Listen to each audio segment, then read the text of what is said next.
People ask the question, how come quantum computers are so powerful? It's because they compute in parallel universes.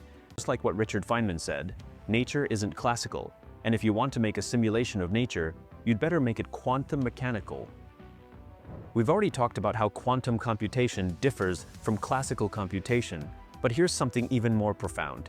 If we tried to match the power of a quantum computer using a classical supercomputer, we'd run into a fundamental problem: storage.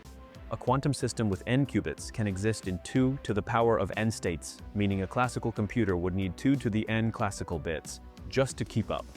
So as qubits increase, the numbers quickly become astronomical.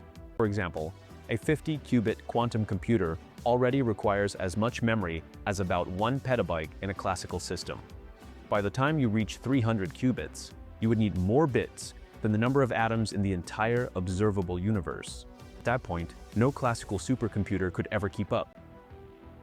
Some quantum calculations are so complex that a classical computer wouldn't just run out of memory, but it would also need longer than the entire 13.8 billion year history of the universe to finish the task.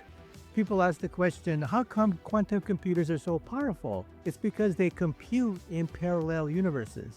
This is the multiverse. The multiverse idea comes from quantum physics. Electrons can be 2 places at the same time.